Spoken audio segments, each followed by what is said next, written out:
So guys, Datti Ahmed has hardly been in the public space, since he came on Channels Television to grant an interview that caused uproar.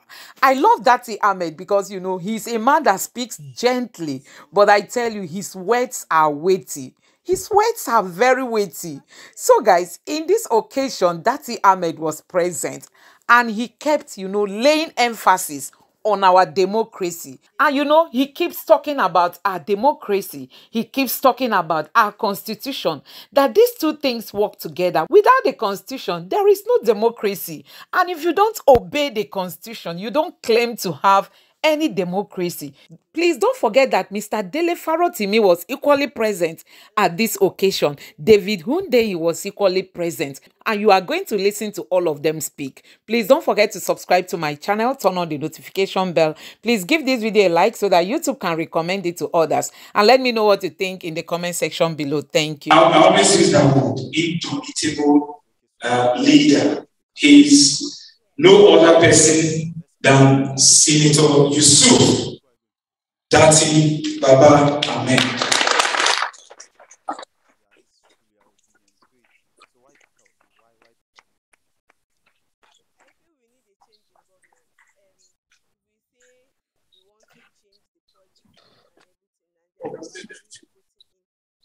Sir, you want to stay there, sir? Okay, stay. Thank you so much, sir. Distinguished ladies and gentlemen of the high team, fellow Nigerians, dear organizers, all protocols respectfully observed. It is great pleasure to be here, even greater pleasure to feel the kind of love for our nation that you're displaying here and now. I'm only here to encourage your sense of nationalism. I'm here to ask you to keep up the love for our dear country.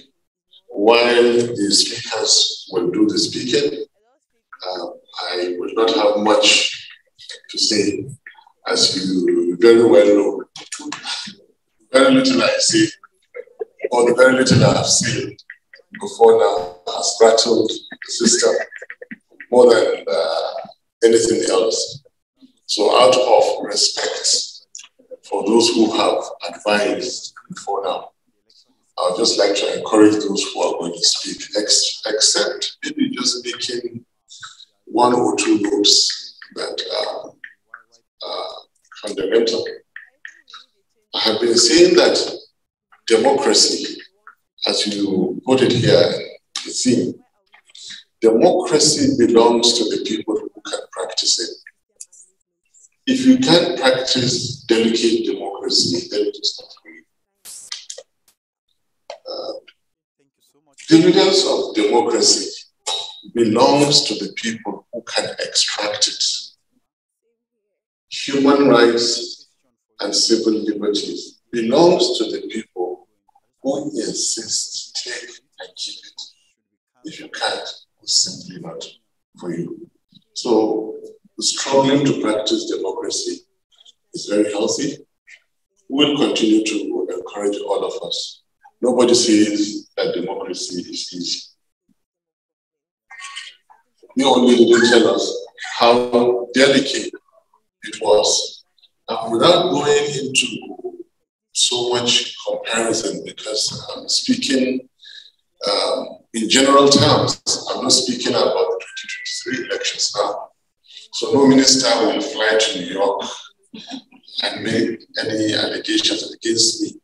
If you recall that 80s into the late 90s, there was this genuine globalization of democracy around the world. But then there is a certain part of the world with very old, rich culture and history, namely the Middle East. Whatever democracy is going to provide, the rulers have provided it. So why do we need it anyway? you are safe, you are wealthy, you're comfortable, even as an ordinary citizen. And democracy will never give it to you. So they were clever enough to stay away from democracy. In Africa, however, we democratized.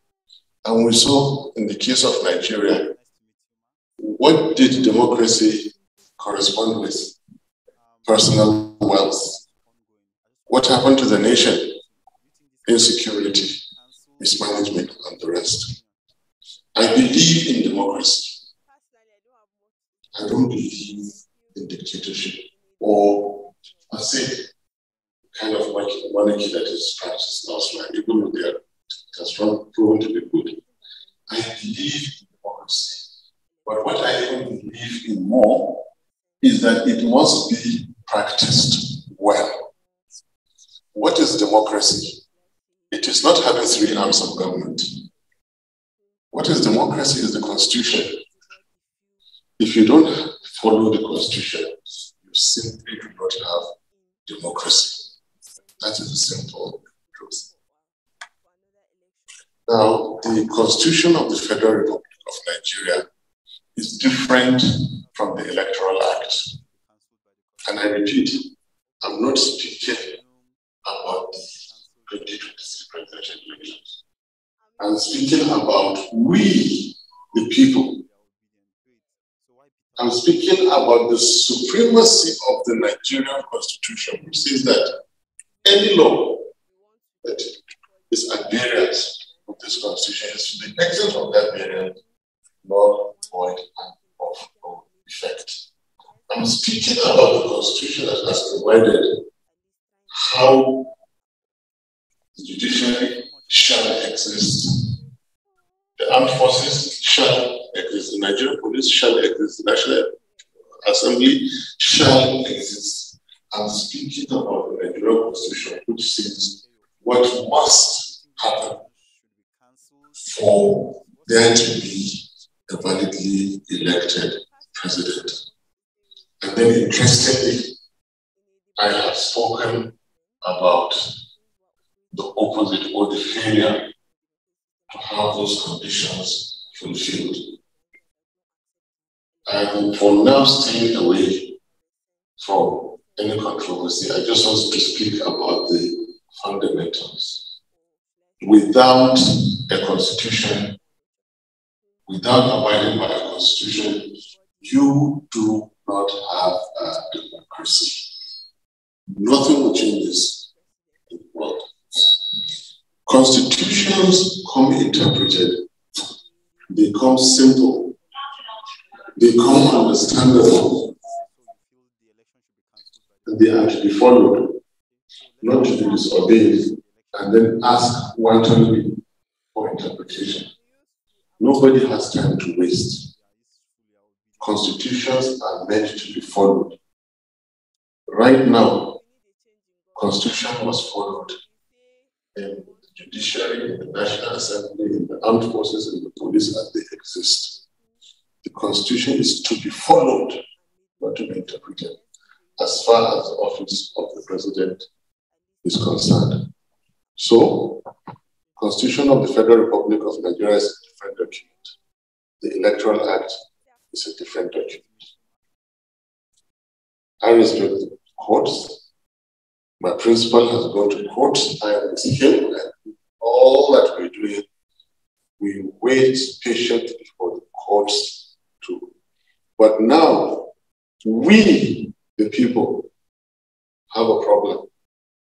If your constitution is violated and you sit watching, democracy is not for you. Interpret it anyhow you want. If you, the people, we, the people, watch the Constitution of the Federal Republic of Nigeria violated, and the best we can do is respectfully to hold lectures, write UK government, all right, we'll receive your letters. Did you have more letters? Write and bring, they'll read your letters. Who told you democracy is easy? Nothing good comes in. As I speak to you, even though we're not in any way comparable, Israel, we the people, are getting into their 8th week of protest because they don't believe in certain policies of their prime minister. 2021 to 2022, Indian farmers sat and occupied a certain location in India for over 1 year because of an obnoxious agricultural policy that they do not believe in until their government removed that policy. Nigerians, your constitution is brazenly violated in broad daylight, and you're writing letters. Your cosmates in the assailing political parties are rigging elections, changing the meaning of your constitution, and you're writing letters and holding conferences. Well, democracy is yours. It's yours to take and build. It's yours to take and play with. Nigerians, our destiny is ours. You can't come here and scare the UK that refugees will come. Yes, they come from everywhere. A few more from Nigeria doesn't make a difference. That's not how to motivate them. Go and practice your democracy, and we'll meet you somewhere and make it work. Nigerians, go and make your democracy to work. Thank you. And then we have Nigerians who have become British. And then we have Nigerians who are British and live in Britain. And then we have those of you who are sensible enough to have run away when you could. So I greet all of them. So they gave me pretty broad latitude. I've been asked to speak to the subject. What was happening? What happened? What will happen? So when I didn't even realize that. I thought it was going to be a question and answer thing.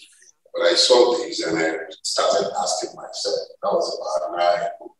So what am I now supposed to say with all of this? So it made more and more sense as I kept listening to the different persons I spoke with before we started out. So those of you who speak the King's English, you pardon me. I'll struggle and try my best to make myself, let me borrow a Nigerian word, hearing. So what was happening? So I decided that I'll situate the question within the context of the theme. Nigeria on trial. Does democracy matter? So if you ask me what was happening, I imagine that you're asking what was happening with Nigerian democracy. So I will take it from that point. I think what was happening before now is that Nigerian democracy, and don't worry, we'll tidy this up by the time we are coming to the end. I've got 20 minutes, I'm not likely to use it up, don't worry. I enjoy the sound of my voice, so I'll keep it short. So what was happening is very simple. Prior to 2023 election, what has been happening since 1999 is that the Nigerian people have grown largely despondent about our democracy. We'll define it later, don't worry. Our democracy is peculiarly Nigerian. It's not the same as yours. So we will explain that. So what's been happening is that the people have lost interest. They abandoned it. It became a space that was abandoned largely to the people who have taken over that space today, the charlatans, those who do not have the interest of the Nigerian people. In fact, the only thing that you will not find on their mind are the interests of the people. And this is clearly evidenced by everything you see when you look around Nigeria. The putrefaction you see, the decadence, the extreme poverty in the midst of plenty, the complete lack of ambition, what you would see in Nigeria was happening, and it was largely bedded in the pot of apathy. Now, that apathy was gutted out of a lack of faith in the system to deliver on its promise of free and fair election. That was one.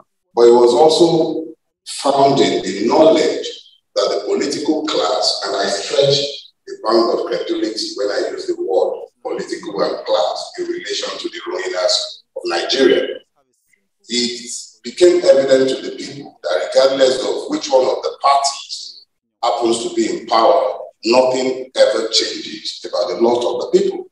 It remained poor, it remained brutish, insecurity was normal. Whoever was in power, there was never going to be power.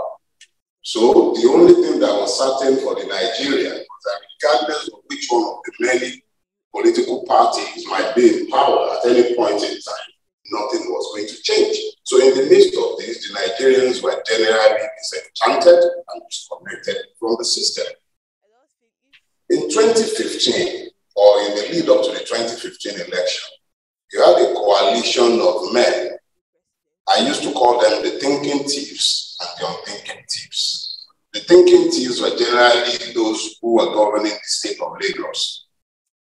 There is always a pretense that some work was being done. They would paint the bad roads, and they did a pretty good job of holding the press, influencing the press to give the impression that something was being done.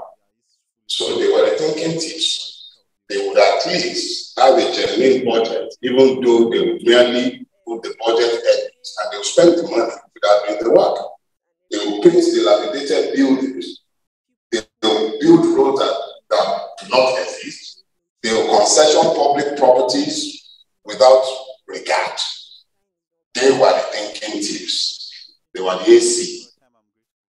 And then you had the unthinking thieves who had 16 years in power and really didn't care much about anything, any thoughts. They didn't pretend that they were stealing. They were simply stealing. And in 2015, with the promise of change, the Nigerian people were deceived. The All Progressive Congress was formed, but the only thing progressive about that party has been the progression in stealing and the putrefaction of the Nigerian people. The complete dissipation of hope and the almost total loss of any illusion that Nigeria would be kept together without radical changes taking place. It took 7 years for the Nigerian people to come to the realization of the fact that something new had to happen. And that something new was what you saw in the lead up to the 2023 elections. The people of Nigeria took a decision to change things. So I come to the second part of what I've been asked to speak to. What happened? A coalition of the disadvantaged in Nigeria came together. When I say coalition, I'm speaking specifically to all the victims of Nigeria across the length and breadth of Nigeria. Because those who have benefited from the ruination of Nigeria come from across the length and breadth of Nigeria. They are not divided by ethnicity.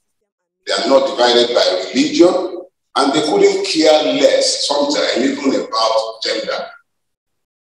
They are united in their purpose, and their singular purpose is the ruination of Nigeria to their own benefits and to the benefits of those who have aided them in the ruination of Nigeria. So what happened was that those who have for long been disadvantaged by the Nigerian mess began to realize the commonalities of their afflictions. And in the lead up to that election, several persons across the length and breadth of Nigeria, not even working together or in concert with each other, found commonalities. So a lot of us went out there and were convincing the people to go out and register to vote.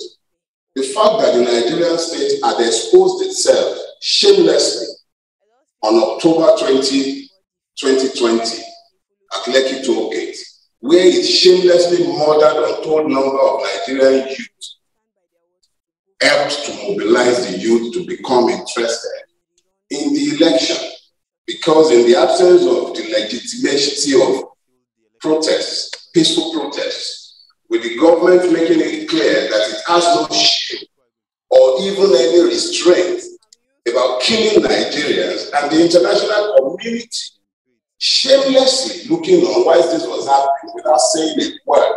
And when it said anything, it merely whimpered in your parliament in Britain here.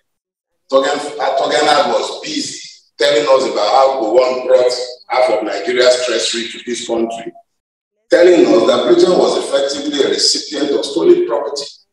So that's another ballgame entirely. But the point is that we came to the realization of the fact that we are the ones who are going to have to sort out our own mess. So across the length and breadth of Nigeria, people got together in the knowledge that they had to do something. And they began to form little cells. And this happened on the 25th of February. Bola Ahmed Tinubu could not get 20% of the votes in Lagos State. That was what happened. That is a fact. No amount of oro that they might carry, and that man sat there wearing hat, pretending not to be here. Rosemary of Tinubu. He was the one who forced them to start carrying oro. That was the extent of their fear. That was fear. They were so afraid by the result they saw on the 25th of February that they were ashamed to bring out all manner of tribal and ethnic divisions, religious divisions, all manner of hatred were weaponized in broad daylight. The diplomatic community were there. Unashamedly, some of you in the diaspora were busy clapping this nonsense on. And I look at all of you and I wonder, how do you complain or speak or condemn racism if you, in your own country,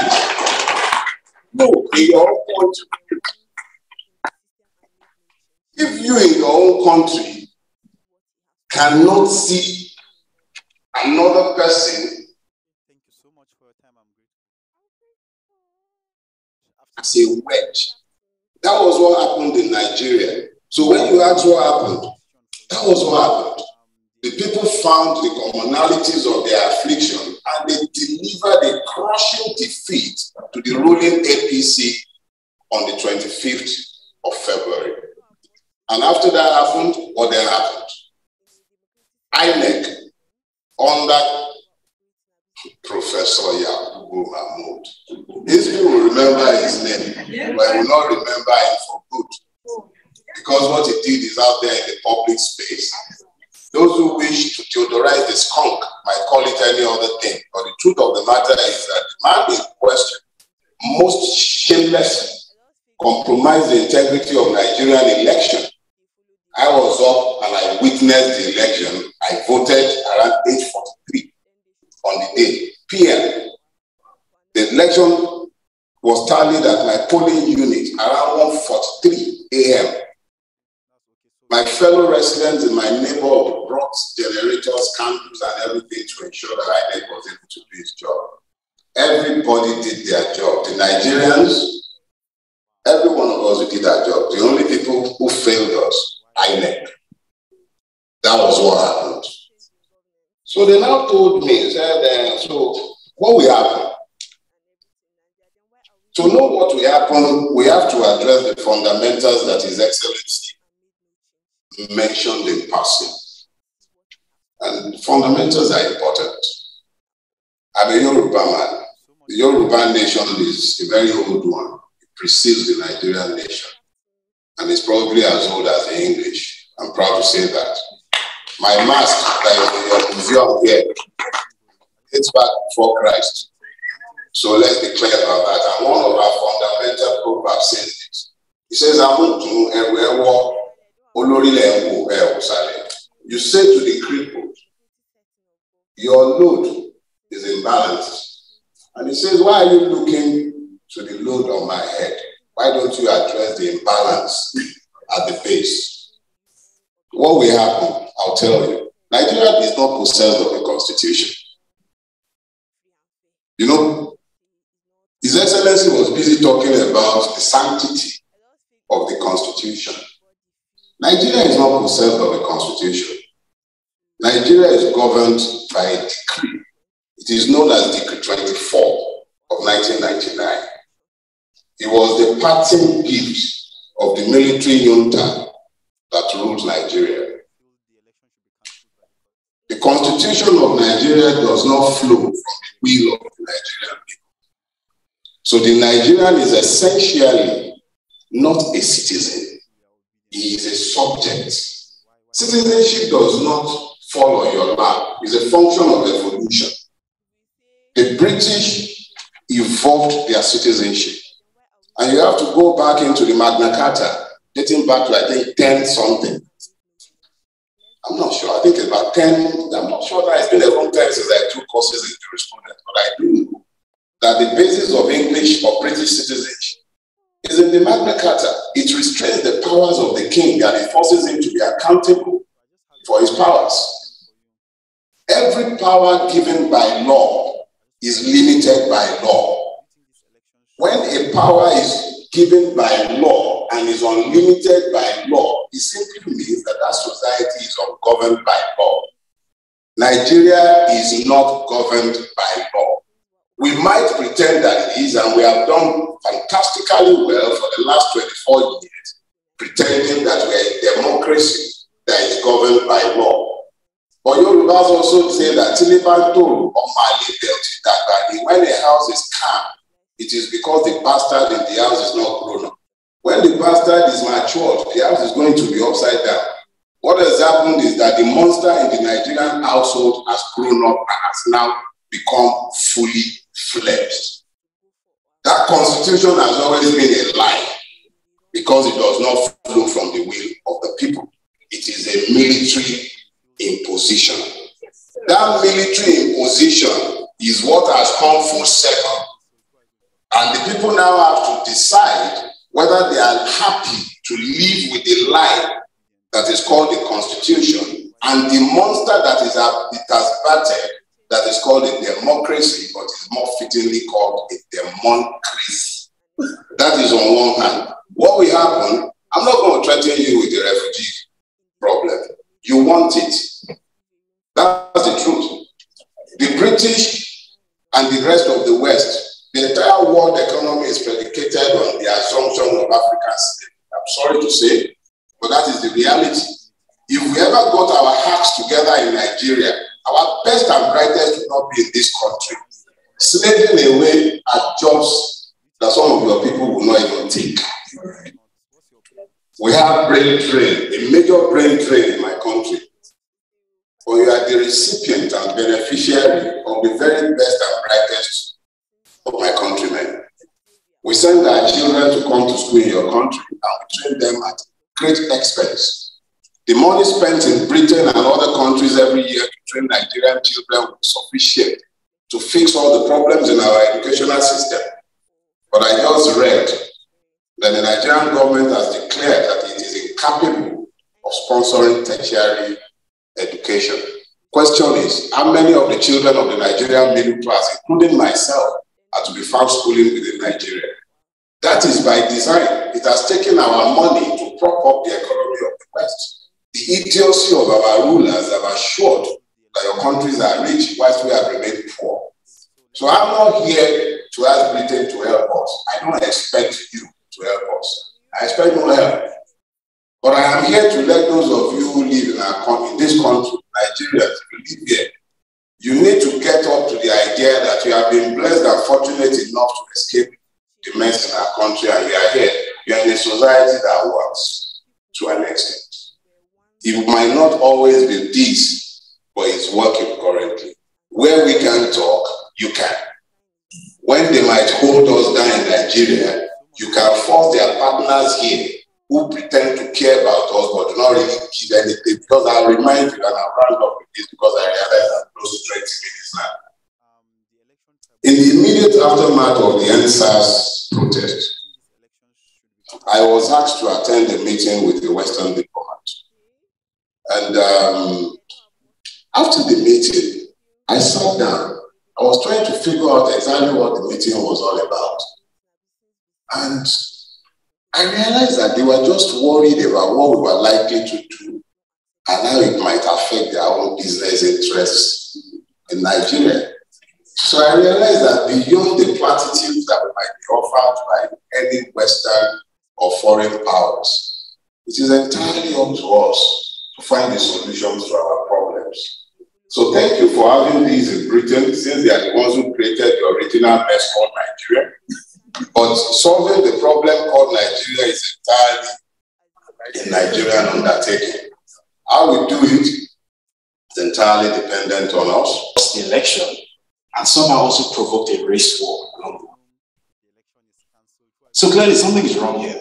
If democracy is defined as government of the people, for the people, by the people, then a presidential candidate who was emphatically rejected by the people at the polls, whose age is 4 times the median age of Nigeria, so clearly this person is not demographically representative of the Nigerian population, and who believes that the presidency is his manifest destiny because it's his turn.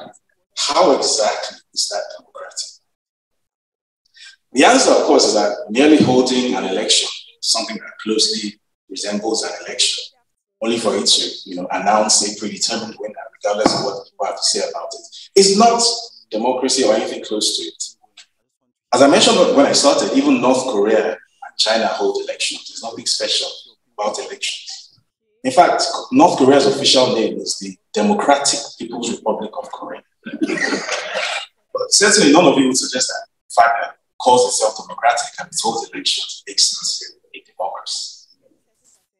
Now, while other speakers will no doubt focus on the fallout of the disgraceful spectacle that we witnessed 3 months ago, that Nigeria's political establishment described euphemistically as an election, I'll only summarize my thoughts on those issues into the following brief points so that I can move on to something else that I want to talk about now. And these are the brief points. Now, as an investigative journalist with a key career focus on state capture, financial crime, and transnational crime, including cross-border drug and human trafficking, much of my work over the past year has comprehensively established that Mr. Bola Tinubu, supposed INEC president-elect, has in fact previously been involved in the trafficking of Southeast Asian heroin during his time in the city of Chicago, USA. Federal court records from the Eastern Division of the United States District Court for the Northern District of Illinois clearly states that in 1993, Mr. Tinubu was forced to forfeit funds totaling $460,000 to the US government, being an asset forfeiture for illegal narcotics trafficking. Now, going further than the court records that were on file, using subpoenas and FYA frameworks, I was also able to establish that Mr. Tinubu has told multiple lies about his background and committed multiple perjuries on his INEC EC9 declaration. The multiple lies told by Mr. Tinubu about his actual identity, his professional and educational background, and the obvious falsehoods presented on his presidential declaration form, including what I thought was the funniest thing of all, a blatantly forged Chicago State University certificate that had grammatical errors on it, which is easily traceable to a cheap online forgery service called diplomamakers.com. Make it clear that Mr. Tinubu is legally and morally unfit for office.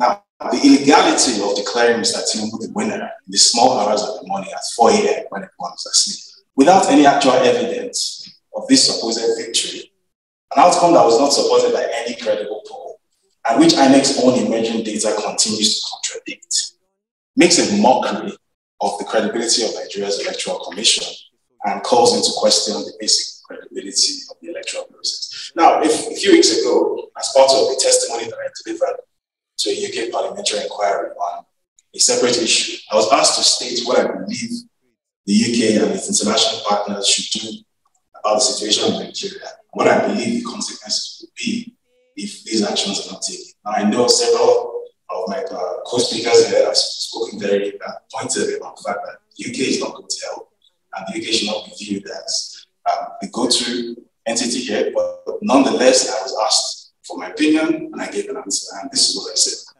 So the following is an excerpt from the answer that I gave.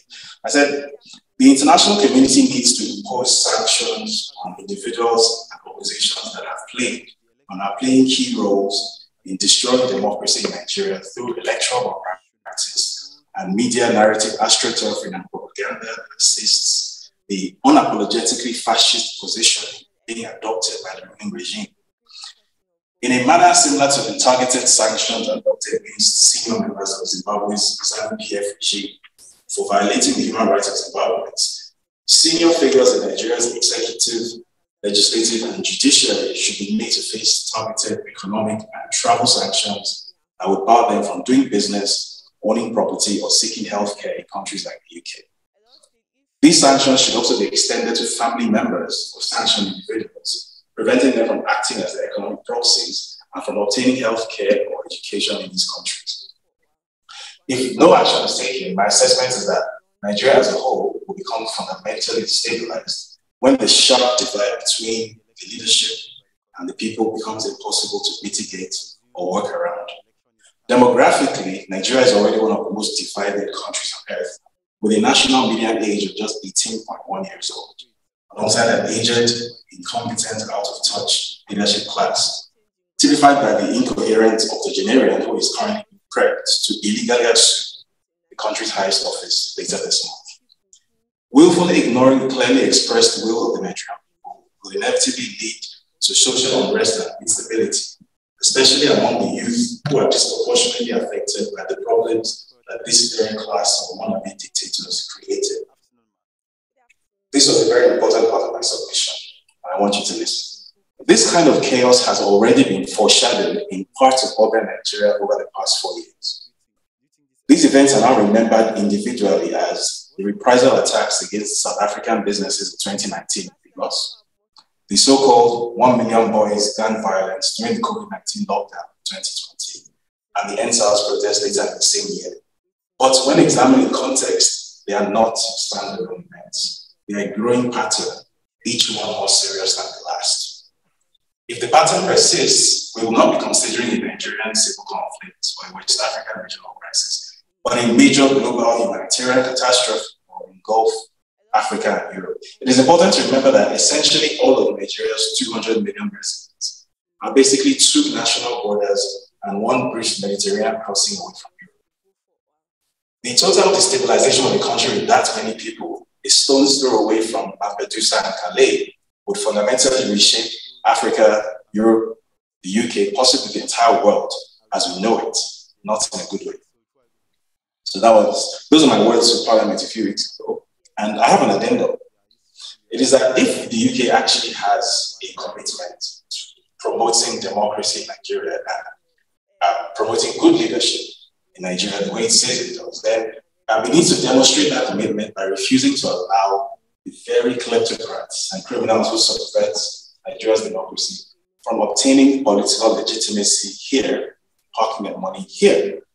A few days ago, a Bloomberg investigation exposed the existence of the Nigerian state's corruption enterprise involving the proceeds of oil thefts, which were laundered through the purchase of a mansion here in London. The buyer of said property turned out to be the son of President-elect, who at the ripe old age of 31, and without any substantial or well-defined source of income, somehow paid $11 million cash for the mansion on Grove End Road, a few miles north of here. Now, we can hold all the parliamentary inquiries we want, we can host press conferences like this from now until cows come home, but actions will always speak louder than words. If the UK, through its silence or inaction, demonstrates that its stated commitment to entrenching democracy and promoting good leadership in Nigeria is just talk, well, the reality is that if and when Nigeria's youthful population eventually finds its way in the world, potentially becomes a larger trading and diplomatic partner, we will remember who our friends were in our times of adversity. In the words of Dr. Martin Luther King Jr., in the end, we will remember not the words of our enemies, but the silence of our friends. Now, my final words are aimed directly at the elements in Nigeria's political, judicial, and security establishment who, if they are not central to it, are enabling this brazen attempt to end all meaningful democracy as we know it in Nigeria, because I know they're watching this. Now, 14 years ago, in 2009, I remember I was watching TV and there was a breaking story that came on, and it was this story about some Nigerian guy who tried to blow up transatlantic flights using plastic explosives sewn into his underwear. It became an internet meme at the time, the underpants bomber. Now, at the time, as Nigerians, I was in university and I was in University of Hull. There was a bit of a fallout there. His cousin also happened to be at the University of Hull. His cousin wasn't able to come back to the UK because he traveled for Christmas. But at the time, to us, all we were worried about was maybe like potentially there'll be a bit more visa scrutiny, maybe some people will refuse visas. But the concept of a Nigerian suicide bomber was just so unheard of to us that it became material for like Facebook viral comedy videos and basketball punchlines and 90,000 laughs. Imagine a whole Nigeria blowing himself. Nigerians that love life so much. It was very fun. And then in 2011, it happened again. This time in Abuja, 27 people died. Then it happened again in Madala. It happened in Kadaka. It happened in Damaturu. It happened in Jos. It happened in Maiduguri. And it stopped being fun. The deaths piled into hundreds, and almost overnight, Nigerian suicide bomber went from being some sort of ethereal joke punchline to becoming a very real thing that we saw on pages of Punch and manga newspaper. Those Facebook viral videos from 2009 stopped loading. The comedians stopped mentioning suicide bomber. Now, why am I telling you this story? The thing about established orders is that they count on their own inertia. They don't believe that things can or will never actually change until they do. Legend has it that during the fall of Rome, right at the moment when the barbarians were overrunning the gates of the city's legislators were locked in a debate on the subject. If a fly falls into holy ointment, is the ointment then tainted, or does the fly become holy? And then, of course, the barbarians broke in and the question didn't matter. The thing is, no matter how elastic a people might be, there is always a breaking point. You just haven't found that breaking point yet. If you've been paying attention, the signs are already there. I mentioned earlier that the 2019 and 2020 riots in Lagos, which came before NSAT, were both part of an escalating pattern. What I did not mention was that the next time young Nigerians hit the streets, they will do so fully expecting you to shoot them down as you did during NSAT, which means that they will have nothing to lose, which makes them infinitely more dangerous. In case you still don't understand what the 2023 election was and is, you should see it as one final opportunity to exit relatively gracefully and leave the young people whom you have failed, hopefully, to clean up the mess that you created. That is all they've asked for with their votes, and you still have the opportunity to avoid making a bigger mess. It's not too late for you to make things right, but having said that, if history is any judge, we know what you're most likely to do. And if it happens that way, well, I've spent 10 minutes explaining how it will inevitably end for you, for us, for Nigeria. And we don't pray for it to happen, but if it does, maybe we'll host another press conference.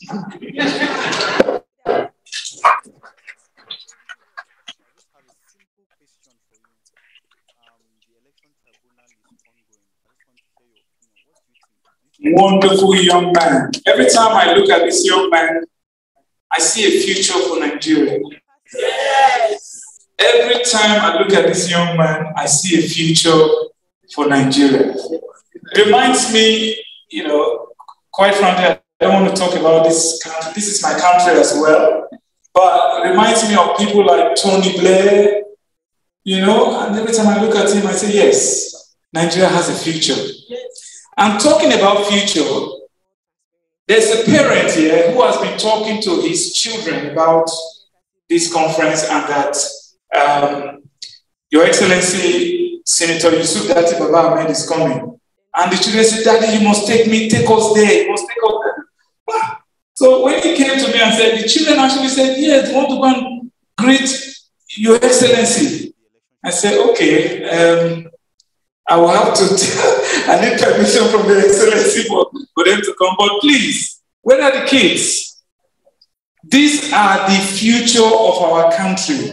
Please, parents, do this always to our children, the future of our country. They have a lesson at 5 o'clock and they left school. They are still in their school uniform. They left school and they want to meet Your Excellency. Please, all the paparazzis and photographers, please.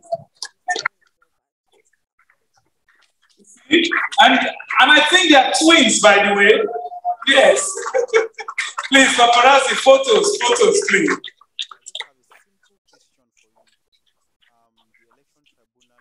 Yes. Yes. Yes. Wonderful children. Please, parents, let's do this to our children. The future for Nigeria is bright. It's really, really bright. And when I look at these children, I just see that light shining at the end of the tunnel for our nation.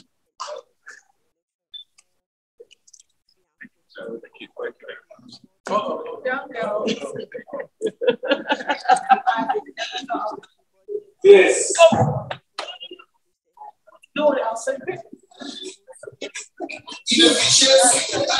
Thank you so much. Ladies and gentlemen, Osita. When I grow up, I want to be like Senator Datti that they are coming to greet. Can you go greet me, please?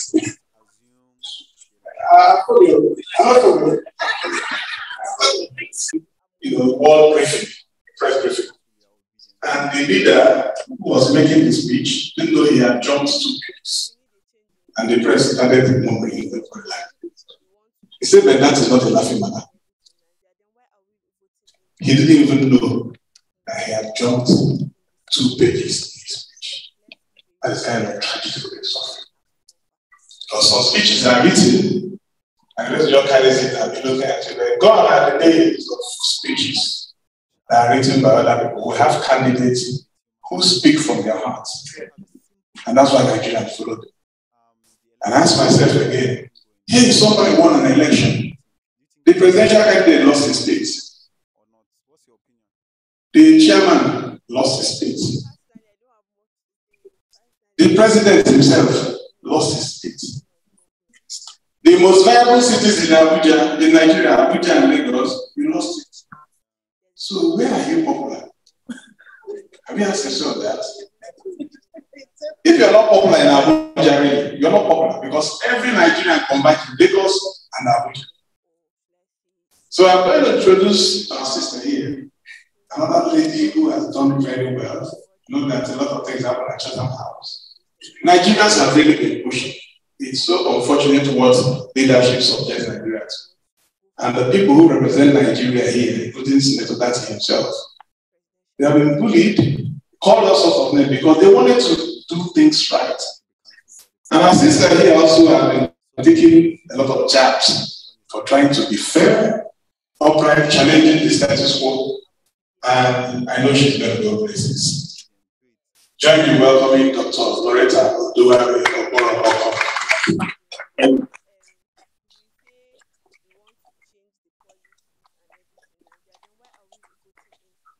Thank you very much to one of the most hardworking men I've met.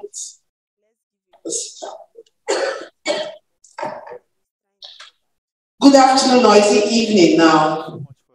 Good afternoon, ladies and gentlemen. All protocols observed, and good afternoon to my fellow speakers on the high table. My name is Loretta Oduwari, and I come from a state where we say that we share the 10th kingdom with the United Kingdom, Edo State. That's where you have the second kingdom in this world. And what pains me the most is that sometimes I have to take my daughter to the British Museum to see our own heritage as a people. But I have come to England and I have been a first-generation migrant. And every day I give my best and my all to England, which is now my host country. I still remember what is happening in my own home nation, which is the source country for all forms of, would I call it labor in quote, and even to a large extent, contemporary slavery. Because if you are here as a doctor, as a barrister, as a journalist, there is still that thing that happens, and you know that somewhere someone is making a glass. Do we want to abandon our home on the altar of our host nations? Or do we want to get our host nations galvanized so that they take the reins and actually help us fix our own nations?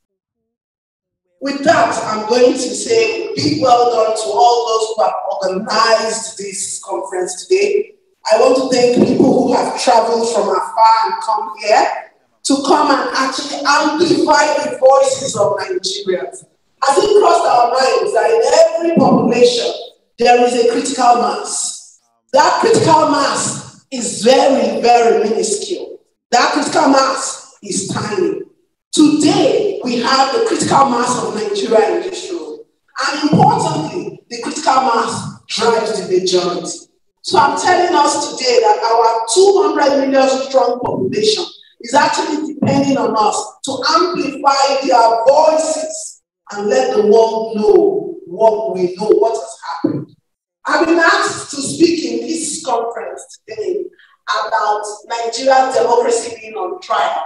And specifically, I was told to speak of Nigeria in the labor room. The world is watching. I don't know if the organizers chose that term because they found a consultant obstetrician and gynecologist, or whether they just, were led by the spirit. But I will try and do it justice. In my experience as an obstetrician and gynecologist, pregnancy and labor are processes. However, they are processes that are physiological and processes that are manned by nature in a way that nature does not want anything to go wrong. That's the truth. Nature wants to achieve a decent pregnancy and a delivery where mother and child is alive and well. That's nature. And people look forward to pregnancy and labor with great expectations. However, since gaining our own independence in 1960 from the British, Nigeria has been pregnant. We've been pregnant with potentials and with promises. We've been pregnant with ideas. We've been pregnant with all the good things in our mind. But we've had an inertia to go into labor and beg and deliver this pregnancy. Through military coups and successive governments, we have underperformed. And all of these hydra-headed challenges have made our country to become one in a gestational state of growth restriction. However, enter 2023. And in 2023, what happened? Nigeria went into labor with the presidential election of February the 25th. It was a unique time in the history of our beloved country. For the second time in Nigeria's history, citizens were not seeing religious divide. Citizens were not seeing ethnic divide. Citizens were not seeing age divide. Citizens were united by a common front. Nigerians took their destinies in their own hands and we headed to the polls.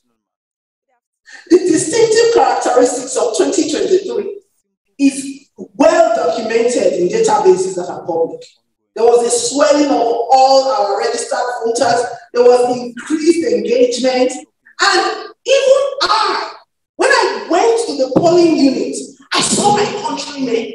I saw my countrywomen. What happened? They came with their water bottles. They came with their chargers. They came with musical instruments. They were determined to stay there and see the end of the county. They believed in INEC.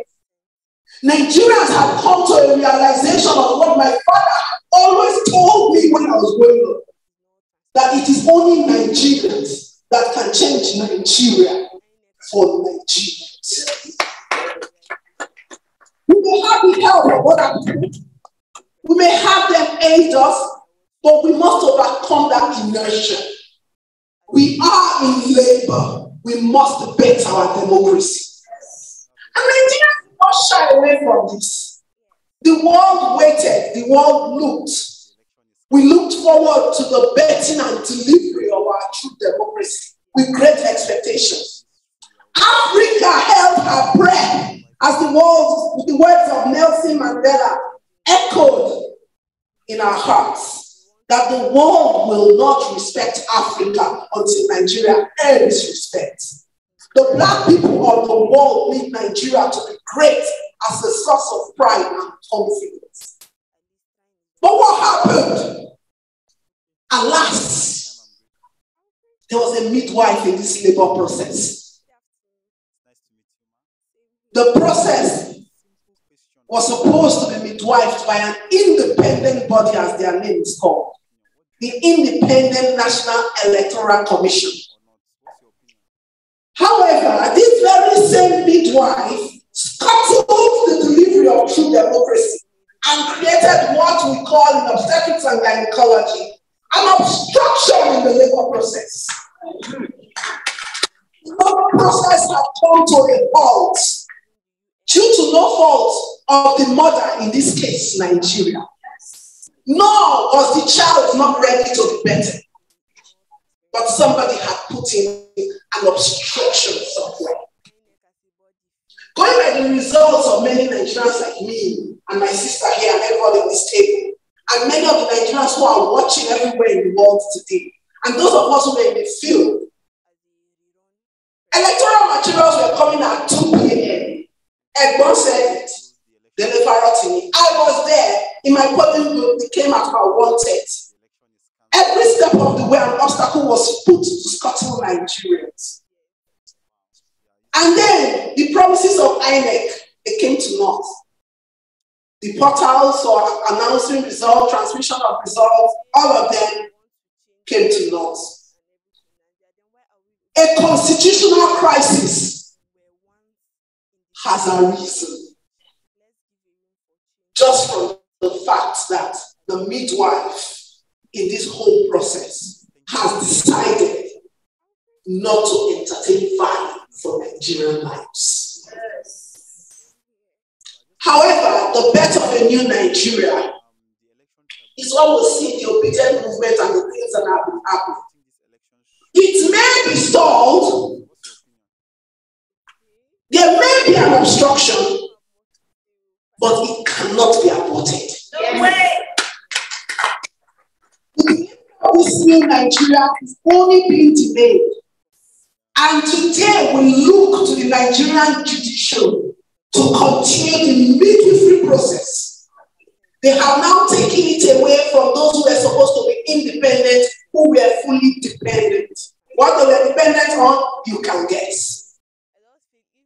A new Nigeria is going to arise. And today we are saying to the international community that they have a role to play. Some of us may disagree, but they do have a role to play. We cannot be some of the numbers that swell their biggest migrant workforce and they want to make life unbearable for our relatives at home. What will happen is that we will not provide proper services even in these countries. They must help us to magnify what it means for Nigerians to bet true democracy. They cannot be ostriches burying their necks in the sand in this process. The kind of true democracy that played itself out in December in this country.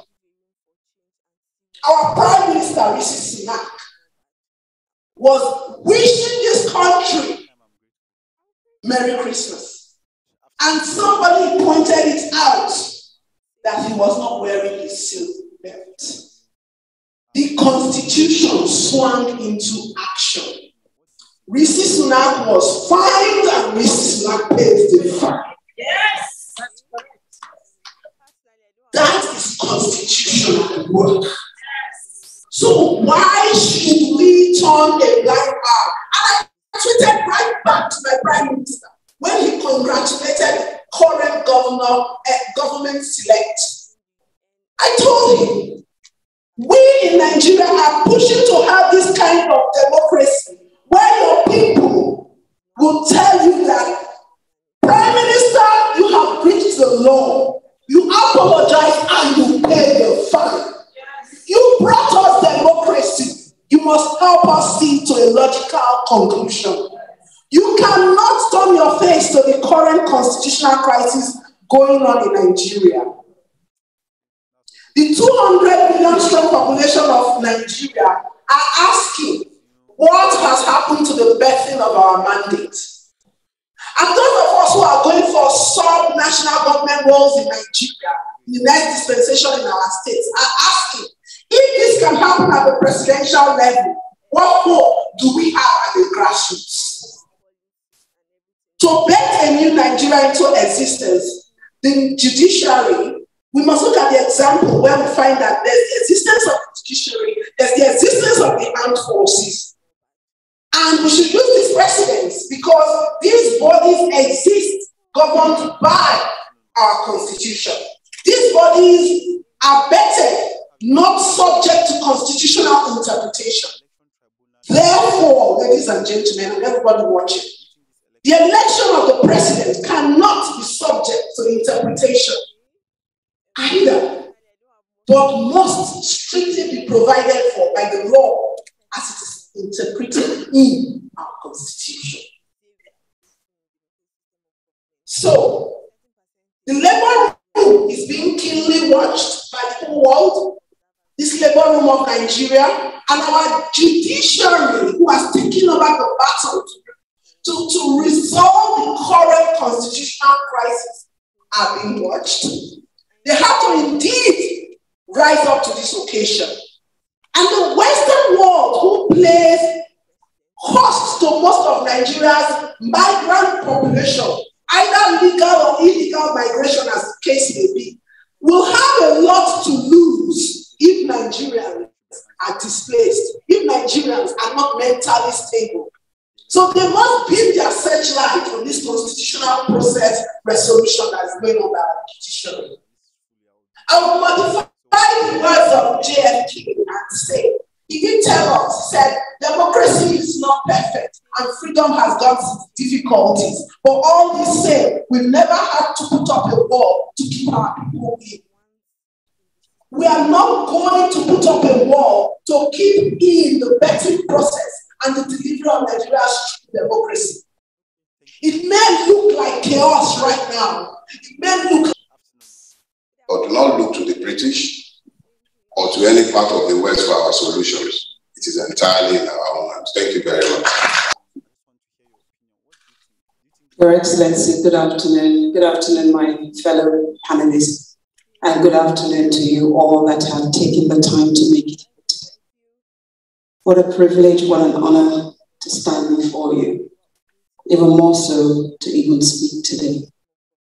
For me, it's an especially very special privilege. Some of you will know that if you're familiar with my work. Today is a great day for me. It's a mighty great season. So I was asked to speak on the subject matter, the unsaid words, the greatest threat to democracy. For me, that's very simple. So I'm going to take us to 2013. In 2013, here in London, we were all having so many conversations about Nigeria, how we wanted to make changes. We gathered, that was before Zoom, so we gathered in person, here, there, and everywhere. And I remember one day, I came home and I just thought, we're constantly doing this. Some people are talking about, let's put up a website. Others are saying, let's do that. And I came home, I said, Father, what do we do? How are we going to do this? And I just heard, start from the beginning. What is the beginning? the Constitution. And I was thinking, thank you for real. Anyway, I was working with Red Television, as some of us know. So I got into the office and I approached Alistair Shirley, the CEO. And I said, sir, I have an idea. Can we discuss the Constitution on TV on a weekly basis? I didn't want to do it myself. I wanted to find someone else to do it. And he said, you have to do it. And I said, okay, but I have no funding. And he said, so I said, can I have some time? He said, if you don't do it now, I'll take away the airtime. I thought it was a joke. So I carried myself, I prepared myself the very next week. I got me a constitutional lawyer based here. She used to teach that in Nigeria. She very graciously agreed to come. And on a weekly basis, we discussed the content of the Constitution. So guess what happened? Nigerians will call in and Nigerians will say, Priscilla, that Constitution, we the people didn't gather. So what difference does it make? Others will say, well, so what do you want us to do now that you're giving us this information? I will have engineers, doctors, all manners of Nigerians call in because it was a live program. They would dismiss me. They would tell me whatever they wanted to tell me. Others will say, okay, so you mean this or you mean that? You mean this is in the Constitution, you mean that's in the Constitution? And I said, yes, it is in our Constitution. And one of the things I said to everybody was, it is our primary governing instrument. So whether we were there, we were not there, it is what they say they are using to rule us. So if you want to make changes, you need to understand what it says, and you need to be able to understand it, because if they are standing on it, you need to be able to use it yourself and stand on it. Without it, we're wasting time. I've often been dismissed. So that brings me to my point today. The greatest threats to democracy. We define democracy, at least when I was at school. Democracy for the people, by the people, of the people, right? In the Nigerian case, our greatest threat is the people. The people because we don't participate. We don't participate because we do not understand the tenets of democracy. We don't understand the tenets of democracy, we fold our arms. We fold our arms and we watch. We do not dare to hold any of our leaders to account, because as far as we are concerned, they are the senior man, he holds a position. I'm regarded as, have been called all kinds of things because I ask questions that people are uncomfortable with. So if I dare to ask a question, I am a woman, who does she think she is? She's so rude, she's stubborn, she thinks she's better than everybody. Those are just some of the terms. And of course, when we come to the Nigerian grassroots, then she's a prostitute, don't mind her. I have, amongst my peers, they will say, oh, Priscilla, why would you ask such a question? And I'll say, are we okay here? Is your head functioning accordingly? What have I said that is not in the public domain? What are we afraid of? I don't need to insult anybody. I don't need to abuse anybody, but I should be able to ask a question. I am not asking because I want to humiliate or embarrass you. I am asking because it's necessary. But I've been called names for it. That's one aspect of how we fail ourselves. We fail our society. We fail our families. We fail the country. We are the greatest threat. Because of our lack of interaction with what our rules are, with what we're supposed to interact, We don't question because we were brought up to respect. And as soon as somebody holds a position, we dare not question them. So even when we come to faraway Obodoyibo, as we will say, we take that with us in the abroad. Whilst we're here in the United Kingdom and the United States, we understand democracy and the tenets of democracy, and we know what to expect when we ask all the questions.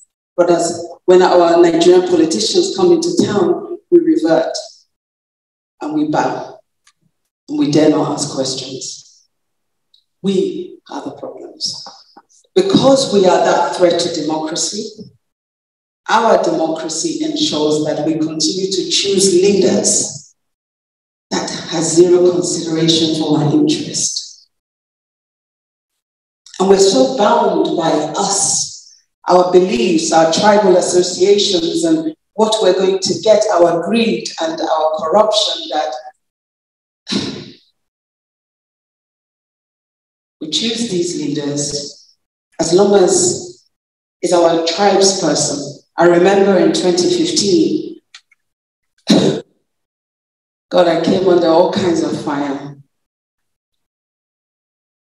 I once lost an opportunity because somebody said she's a member of PDP, and they all agreed, simply because, as far as I was concerned, I didn't believe in the change that was being offered in 2015. I didn't see it. A lot of us here, we joined forces, just like Sir Dele told us earlier, and we broke the law. We broke our own constitution when we said it was okay for somebody to assume a position that they didn't qualify for. We've been doing it 2015. You go back as far as our wonderful democracy, we've been constantly saying you can hold the office. We're happy to break our constitution. It's not a problem. We're okay with it. Suddenly today, we're no longer okay with that. And we expect them to clap for us, to say, oh yeah, sure, just take it and walk away. No, they're not. So our leadership is a problem because we created it. The other problem we have is a question of trust. We don't have trust. Our problem with trust is not just from the fact that we break our own constitutions, we choose the worst leaders or whatever else it is. It goes a little deeper than that. Our issues with trust, we don't trust one another. We live in a world where the structures are such that it prevents us from being able to see each other as one, work together. We don't give each other the same benefit of the doubt that we might give somebody else of a different race. And that runs right deep, even when we're back in Nigeria, when we're speaking about the issues of Nigeria. So the question of trust is big. Thus, right now, even though I believe that we're at that point today where Nigeria is changing, whether we like it or yes. I'm about to say something that might offend some men in the room, but please don't take it personal. I'm just going to state some of the things I hear over and over and over, and it's often from young men. And that's because they've lost hope. And they say to me, Priscilla, Nigeria is too difficult to govern. And then I ask myself, I ask them, why? Is it because we all have two heads? They say, democracy cannot work in Nigeria. I say, why wouldn't it work in Nigeria? We're not human beings. What's the difference? Why do you have such little value for yourself that you don't believe in the change, that you can make the change? So I'm not the only one speaking here today. So I'm going to try and round up. Because we lack understanding of what the tenets of democracy is. We don't understand our institutions can still work in our favor. And right now, everybody has given up to an extent. I have to say something. First of all, I don't belong to any political party, not even here in the United Kingdom. I used to vote a certain way. And then when I realized that actually they weren't really interested in me, I stopped voting for them. And I started voting for a much smaller party because I checked out their policies and I liked it. And people were saying, but they're never going to win. I can't give my vote to something I don't believe in. So, when we begin to understand the tenets of democracy, when we begin to stand up, I have to give credit to the Obedients. The Obedients are making my dreams come true. I have to salute every Obedience out there, because as far as I'm concerned, my dreams are coming true. Every Monday, some of you may have heard me on the radio, may have heard me on TV. You know, I always stand alone, and I don't care who likes it, who doesn't, who's going to attack me, who's not going to attack me.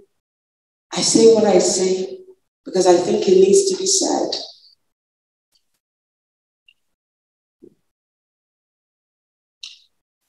So right now, we're practicing democracy, believe it or not. Democracy is being practiced for the first time, at least in my own, since I've lived in the United Kingdom for plenty many years. And over the last, say, 10 or so,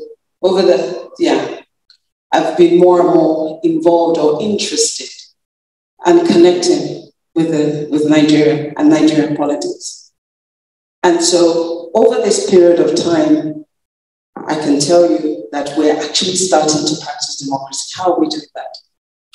The Obedients are standing up. They're asking questions. The Obedients are, my greatest joy on a daily basis is just going on Twitter and just reading the conversations about the petitions that are being put up, are being discussed. We're discussing our constitution for a change. We're discussing aspects of the law. We're discussing whether or not this works and that doesn't work. And that's what we should have been doing all of this while, because if we were, we wouldn't be here. However, I do think we needed to go through the Buhari in order for us to be here. Had we continued to have it as we had before, we wouldn't be here. So today we're finally engaging with our constitution. We're finally questioning our constitution. We're finally realizing that it gives you something with one hand, it takes it away with the other. If there's one profession after pastoral that is very common in Nigeria, lawyers. But how do we do? We seldom engage with the things we need to engage with. So when we understand that nobody's going to fight for us, when we understand that for Nigeria to change, we have to make those changes, when we understand that in order for us to have the new Nigeria of our dreams, it takes me, it takes you, it takes our children, it takes every Nigerian that we know standing together in oneness. Forgive me, I'm about to say something, and I'm probably going to upset a few people, but I don't get it. For the first time in our election process, we actually had viable candidates, right? Whether it was Kwankwaso, Peter Obi, we actually had viable candidates. This is what I don't understand. How can educated Nigerians, we're very quick to announce our many degrees that goes from here to there, we never stop studying, eminent Nigerians, say to their fellow educated Nigerians that we should tell the man that we're told came third, who is happy to go to court, but we're being told to go, the guy with the longest rap sheet that I've ever come across. Nothing makes sense. Every day there's an addition, and it's not good. There are no real explanations. There are no denials. There are no nothing. So it's fair to say we can accept it to be what it is. But you have eminent, highly educated Nigerians that will be so quick to shove their many degrees down your throat if you dare to not reach them properly. Say, let's beg the guy that came third, that has a clean record, so that we can all submit to this rap sheet. I don't get it. I don't understand it. I will never understand it. I will never understand it. If there was an explanation for it, maybe somebody make it make sense to me. It does not make sense. But highly eminent, educated people, I'm concerned by that. I don't know about you all, but I'm concerned about that. We did it in 2015. We did, remember? And if we do it again, we're breaking the Constitution by ourselves. If we stand together, if we do what the Obedients are doing, the Obedients are holding everybody to account. The Obedients are speaking directly. Listen, I remember one day, it was during the Bring Back Our Girls. I was at the Foreign and Commonwealth office. I was sitting there for a meeting. And we broached off into a conversation about how they had reached out for Nigeria to help. They wanted to help. I looked at them and said, why do you need to help? I said, look, we're old enough. We should be able to take care of our problems. If we're not old enough, if we're not capable of taking care of our problems and we have an issue, it's not for the British to step in. Everybody's face just kind of changed because that wasn't what they were expecting me to say. So, as Sir Dele said, he doesn't believe in calling the British to come and help. I'm sure some of you have heard me. It gets on my last nerves when I see Nigerians doing that. However, one thing I will say is that in the time and the season that we're in, I'm starting to see this a little differently. Let's not beg. Let's put them on notice that we don't like what's happening in our country. And we don't want that to continue. Because I think when we put them on notice and they realize that there are so many of us who are aware, because one of the other things that is a great threat to democracy is when people have no knowledge of what's going on. When the powers that be understand that you and I are not concerned, we're not interested, we don't know what they're doing, we're not paying attention. They make changes. It's happening right now here in the United Kingdom as you and I speak, since COVID. Laws are being made under our very nose and eyes and we don't know. It's taking away our liberty. But most of us are dead to it, so they're getting away with it. The democracy we think we're enjoying here, it will take the grace of God if we're not all prisoners very soon. But the good thing is, we're putting everybody on notice to say, we don't want this in Nigeria. And as long as we can continue with that, the more voices that are raised on a daily basis, whether it's to retweet something, whether it's to add your voices to the call, we don't want this. We have to do it publicly because then they get the message. The people are awake because that's what this is, an awakening. So I'm going to round off because I think I've overspoken. And I just want to say that we can no longer make excuses. We can't come this far and go back. I've read that petition. I've read the various petitions. And I've never come across such a strong petition before the Nigerian judiciary. Make no mistakes, change is here. And we must all remember this. It is our problem. I say this every Monday evening. I would have said it tonight if I was back there in good time. I say it every Monday evening on a little radio program It's our problem. Oh, let me tell you something else about that program. So in 2015, we fought ferociously. They fought me, I fought back. They told me I didn't know what I was talking about. I told them what this administration will be for each and every one of us. And I left them with this. I said, I just hope.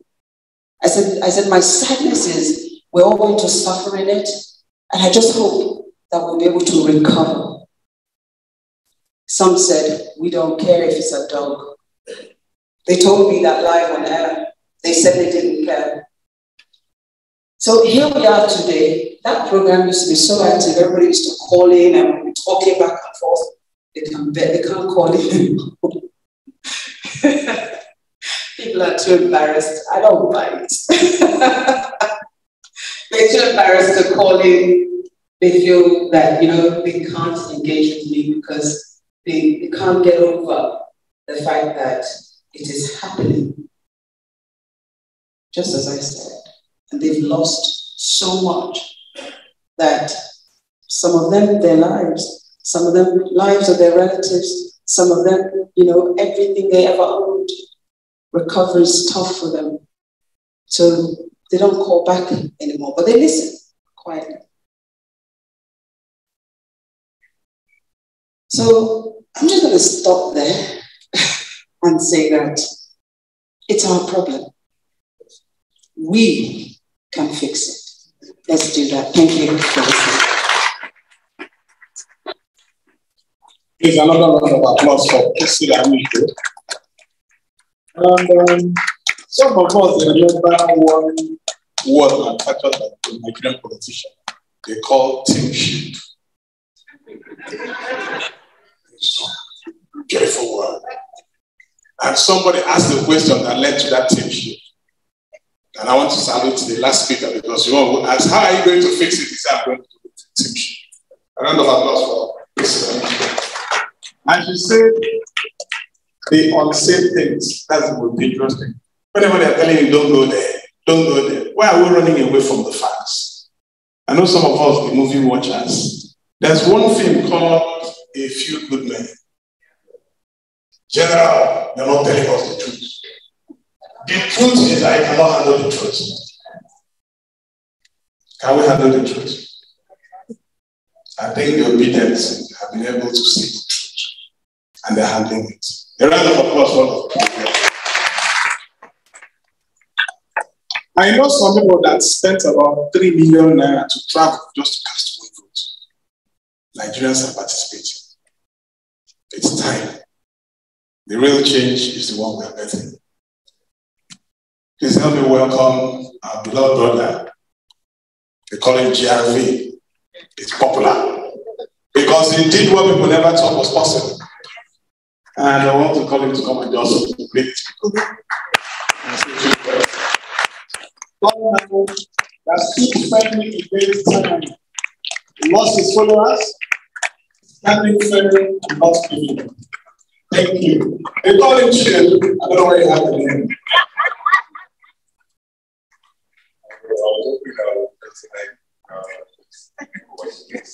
But I'm very happy to be here. And I thank you, first of all, for getting involved, for choosing to see this as our problem. And once we've identified what the problem is, we are at least halfway towards getting a solution. So I thank you for choosing not to play ostrich the way generations before us have, and have given us this problem which we now have to solve. So thank you, thank you, thank you.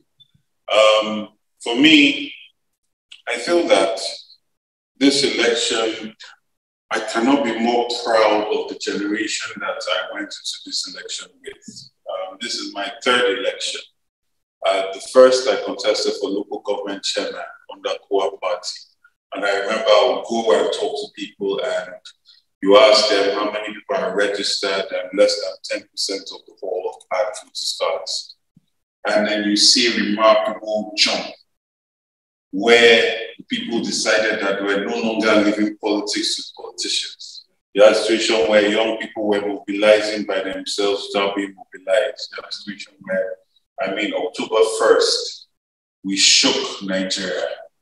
And this was done without any massive mobilization of funds or resources. So whatever, I mean, and like His Excellency said, democracy and this journey is not something that is gotten easy, right? When the Heaven Macaulay started fighting for independence, it was not his generation that experienced the benefits of it or the actual recovery and independence of the Awolowos and the Nnamdi Azikiwes. So it's a journey. The most important thing is what we're doing now, which is persistence, consistency, staying on the ball, not going into the dark quietly. And that's what they want. They want you to stop tweeting. They want you to go on holiday. They want you to be quiet. But that's not going to happen. And I'm going to say that I want you to be encouraged. We made history, right? We brought back the idea that ideas matter in politics. We brought back the notion that, integrity, competence, and capacity matters. It's no longer about how many thugs you have or how much you can use to buy votes, right?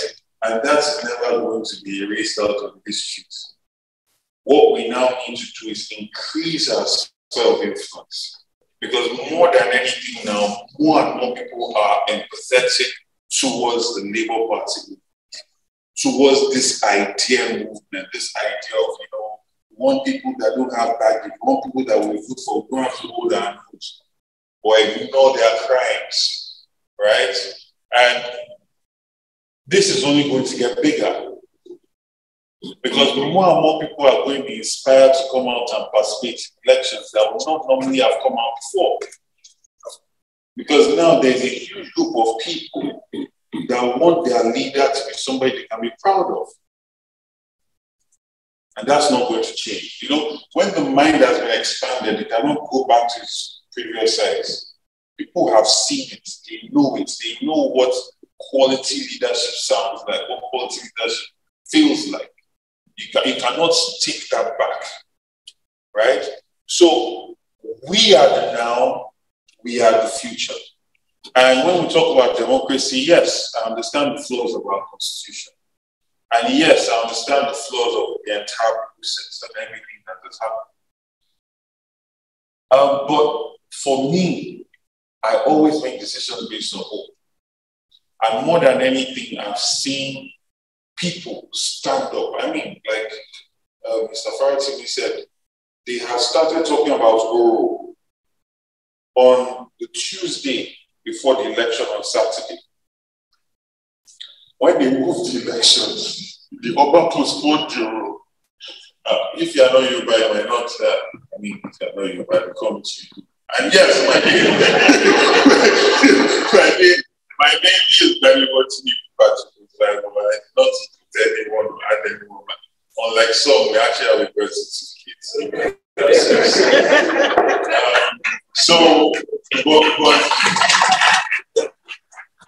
What I would say is that if you know about Oro is a right that used to cleanse the land and it's done at night.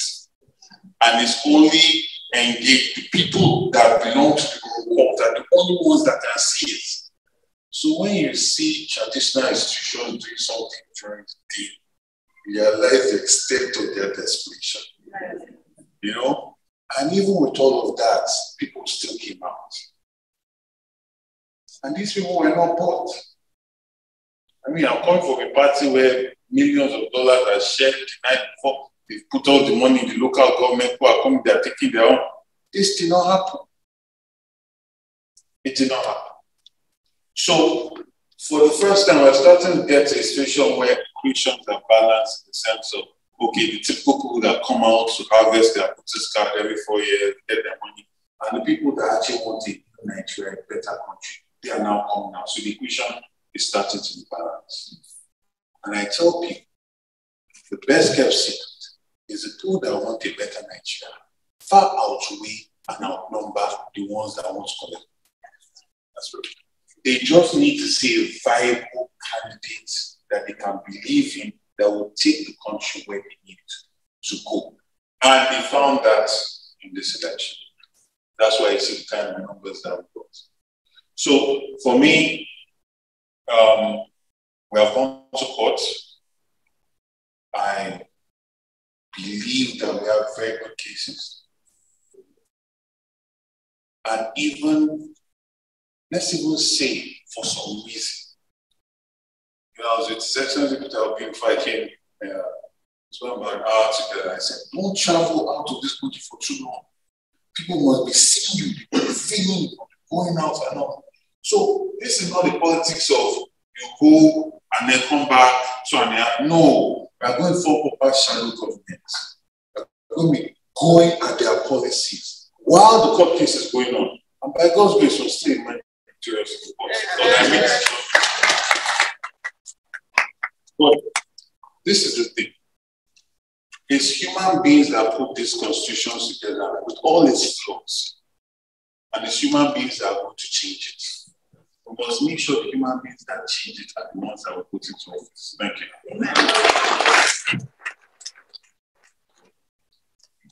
Thank you very much, sir. Please, another round of applause for GRB, please. Well, we told you that we had surprise speakers. And ladies and gentlemen, Balibo is one of our surprise speakers today. Please, another round of applause for him. Now, I said speakers, I didn't say speaker. So we've got another surprise for you. Now, before I introduce this surprise that is coming, I read an article, I think this was May, I think the article was published in April. I read it and I'm like, wow, this is huge. And what I did, I used my computer voice audio to read the message. Now, this message was about and when I finished that work at that time, I shared it with one of my friends, Engineer Leonardo Bibi, and the man said, no, don't do this. Any publicity is good publicity. And I said, okay, I won't share it. But looking back, that was a big mistake. That was a huge mistake for a man who forfeited $460,000 in 1990, whatever. You know how much that is? The money just found its way into his account, and then, oh, it's not me, it's my account. I don't know how the money got there. Now, this article I'm talking about was written by a formidable journalist. This journalist, fortunate for us today, I'm proud to associate with this young man. He's here with us today. Ladies and gentlemen, please help us with a rounding applause. I know you know him. Please welcome David Hundeyin to the microphone.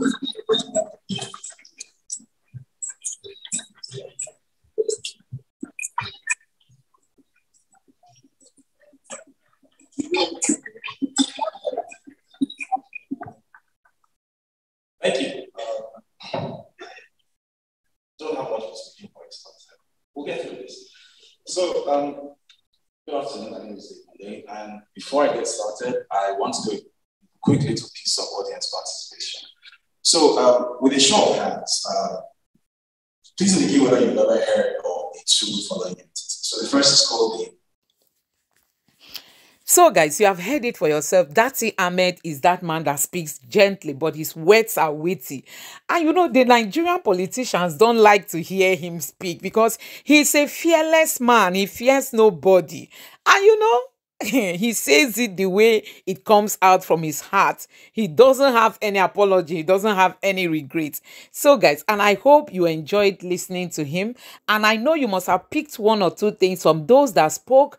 I know you enjoyed this session, no doubt. And I hope you are going to subscribe to my channel. Please support me, subscribe to my channel, turn on the notification bell. Please give this video a like so that YouTube can recommend it to others. And let me know what you think in the comment section below. Thank you.